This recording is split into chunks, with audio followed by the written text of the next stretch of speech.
जय श्री कृष्णा। राधे राधे। दोस्तों, जिसने गीता जी को नहीं जाना उसका जीवन व्यर्थ है। तो आपके व्यस्त जीवन में आपके पास गीता जी के अध्ययन का समय ही कहाँ है। आपकी इस समस्या के समाधान के लिए प्रातःकाल क्रमानुसार गीता जी के एक श्लोक का वीडियो लाया जाता है। केवल 5 से 8 मिनट प्रतिदिन हमारा वीडियो देखकर आप संपूर्ण गीता जी का अध्ययन कर सकते हैं। हमारे चैनल श्री कृष्णा सरमन को सब्सक्राइब करना ना भूलें।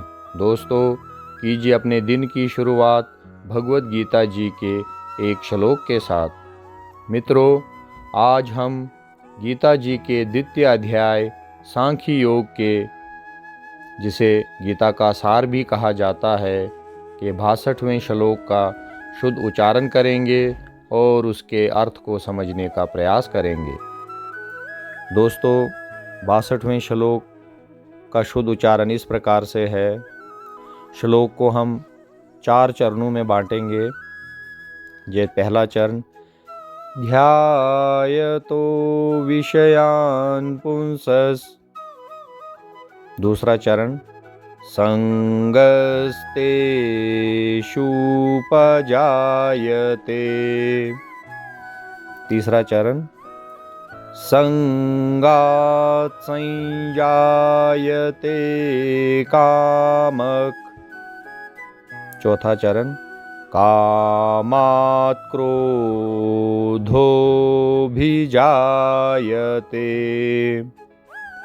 संपूर्ण श्लोक को एक बार पुनः पढ़ेंगे। ध्यायतो विषयान् पुंसस् संगस्तेषुपजायते संगात् संजायते कामक कामात् क्रोधोऽभिजायते। अर्थात, इंद्रिय विषयों का चिंतन करते हुए मनुष्य की उनमें आसक्ति उत्पन्न हो जाती है और ऐसी आसक्ति से काम उत्पन्न होता है और फिर काम से क्रोध प्रकट होता है। दोस्तों, जो व्यक्ति अपना ध्यान विषयों पर डालता है तो वो व्यक्ति उस विषय में अपनी आसक्ति डाल देता है और उस आसक्ति के भीतर उसमें एक काम उपजता है, क्योंकि वो आसक्ति वास्तव में उसे एक प्रसन्नता प्रदान करती है। तो उसके भीतर एक कामना उपजती है और वो जो कामना होती है उस कामना के साथ ही क्रोध उपजता है। और आगे फिर भगवान श्री कृष्ण हमें बताएंगे कि कैसे क्रोध से फिर और आगे चीज़ें होती हैं जिससे कि व्यक्ति का पतन होता है। वो हम आने वाले श्लोकों में समझेंगे। यहाँ पर वास्तव में जो हमें समझना है वो यही है कि जब कोई व्यक्ति आत्मा को छोड़ के, जो उसके भीतर दिव्यता है उसको छोड़ करके जब वो किसी और वस्तु में अपना ध्यान केंद्रित करता है तो उस व्यक्ति के मन में उस वस्तु के प्रति एक आसक्ति विकसित होती है। तो जैसे हमारे जीवन में जो लोग अलग अलग वस्तुओं पर ध्यान केंद्रित करते हैं तो वही वास्तव में उनके जीवन की प्राथमिकता को विकसित करता है। जैसे आप उदाहरण के लिए देखेंगे तो कुछ ऐसे लोग होते हैं जो कि धन की ओर ज़्यादा ध्यान केंद्रित करते हैं। कुछ ऐसे होते हैं जो समाज में प्रतिष्ठा की ओर ध्यान देते हैं। कुछ और ऐसे होते हैं कि जो प्रसिद्धि की ओर जाते हैं और कुछ ऐसे होते हैं जो शक्ति की ओर जाते हैं। तो इस प्रकार की जो बातें होती हैं वो वास्तव में आसक्ति को ही विकसित करती हैं। और यहाँ पर बहुत से ऐसे उद्देश्य भी हो सकते हैं जो आपको बहुत अच्छे भी लगते हैं। जैसे यदि आप अपने देश से प्रेम करते हैं तो जो आपका राष्ट्र है वास्तव में वो भी एक विषय की वस्तु ही है। यदि आप उस पर अपना ध्यान केंद्रित करते तो आपकी आसक्ति उस राष्ट्र के साथ जुड़ सकती है।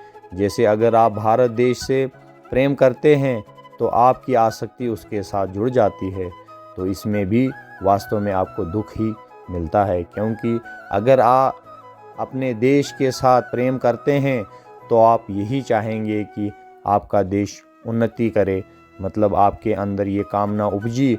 और हम सब जानते हैं कि हर देश में कुछ न कुछ ऐसी घटनाएं होती हैं जो हमें दुखी करती हैं, जो हमारे भीतर क्रोध उत्पन्न करती हैं। तो उसी बात को श्री कृष्ण जी समझा रहे हैं कि किसी भी विषय की वस्तु से आप जुड़ते हैं जो कि आत्मा से संबंधित नहीं है, वो अंत में आपको क्रोध तक लेके आएगी। दोस्तों, विषयों के बारे में अर्थात इच्छाओं के बारे में सोचते रहने से उसमें आसक्ति आ सकती है, और आसक्ति से उन विषयों की कामना उत्पन्न होती है, और जब ये कामना पूरी नहीं होती तो क्रोध उत्पन्न होता है। जिस तरह ज़्यादा खाने से भूख बढ़ती है, ज़्यादा सोने से नींद बढ़ती है, उसी तरह से जब आप अपनी इच्छाओं के बारे में सोचते रहते हैं तो बस उसी में फंस के रह जाते हैं, और उसे ही आसक्ति कहते हैं। दोस्तों, आसक्ति का मतलब यहाँ पे, क्योंकि ये वर्ड आसक्ति बार बार आ रहा है, आसक्ति का मतलब होता है लगाव। आसक्ति के बढ़ने को कामना कहते हैं, और कामना के न पूरा होने से गुस्सा आता है, और तब आप अपनी समझ खो देते हैं। दोस्तों, जो मनुष्य कृष्ण भावना भावित नहीं है, उसमें इंद्रिय विषयों के चिंतन से भौतिक इच्छाएं उत्पन्न होती हैं। इंद्रियों को किसी न किसी कार्य में लगे रहना चाहिए, और यदि वे भगवान की दिव्य प्रेमा भक्ति में नहीं लगी रहेंगी तो वे निश्चय ही भौतिकतावाद में लगना चाहेंगी। इस भौतिक जगत में हर एक प्राणी इंद्रिय विषयों के अधीन है। भौतिक का मतलब होता है यहाँ जो हमारे आज के कलयुग में जो मेटेरियलिस्टिक वर्ल्ड है उसको भौतिक जगत कहते हैं। यहाँ तक कि ब्रह्मा तथा शिवजी भी, तो स्वर्ग के अन्य देवताओं के विषय में क्या कहा जा सकता है। इस संसार के जंजाल से निकलने का एकमात्र उपाय है कृष्ण भावना भावित होना। भगवान का एक निष्ठ भक्त भगवान की संगति के आध्यात्मिक सुख का आस्वादन करने के कारण समस्त भौतिक इंद्रिय सुख को त्याग देता है। अतः जो कृष्ण भावना भावित नहीं है वो कृत्रिम दमन के द्वारा अपनी इंद्रियों को वश में करने में कितना ही शक्तिशाली क्यों न हो, अंत में अवश्य असफल होगा, क्योंकि विषय सुख का रंच मात्र विचार भी उसे इंद्रिय तृप्ति के लिए उत्तेजित कर देगा।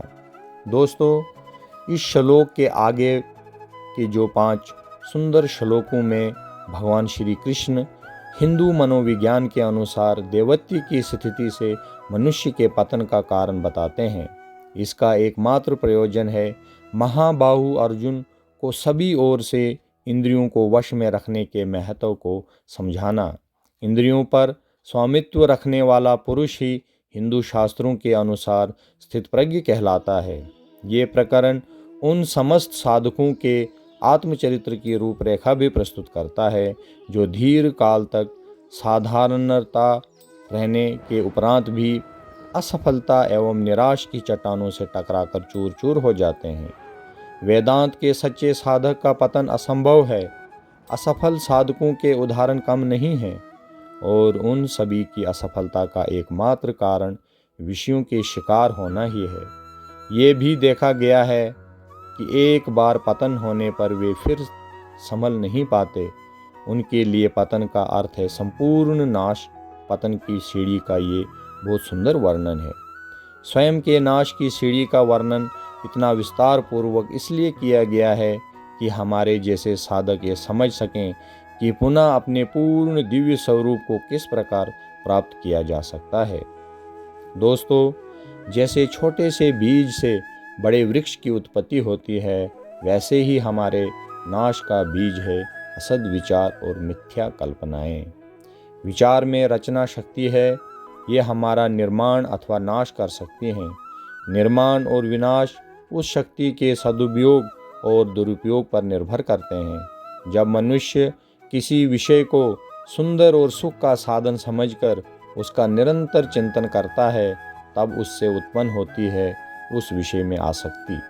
इस आसक्ति के ओर अधिक बढ़ने पर वो उसकी उत्कट इच्छा या कामना का रूप लेती है, जिसको पूर्ण किए बिना मनुष्य शांति से नहीं बैठ सकता। यदि कामना पूर्ति के मार्ग में कोई विघ्न आता है तो उस विघ्न की ओर होने वाली प्रतिक्रिया को कहते हैं क्रोध। क्रोध का परिणाम ये होता है कि मनुष्य जहाँ जो वस्तु या गुण नहीं है उसे वहाँ देखने लग जाता है, जिसे मोह नाम दिया गया है। मोह का अर्थ है अविवेक। मोह ही स्मृति के नाश का कारण है। क्रोध के आवेश में मनुष्य सभी बंधन भूलकर चाहे जैसा व्यवहार कर सकता है। जय श्री कृष्णा। राधे राधे। दोस्तों, अगर आपको ये वीडियो अच्छी लगे तो आप इसे दूसरे ग्रुप्स में शेयर करें, और अगर हाँ अभी तक आपने इसे सब्सक्राइब नहीं किया तो हमारे चैनल श्री कृष्णा सरमन को सब्सक्राइब करें। जय श्री कृष्णा। राधे राधे।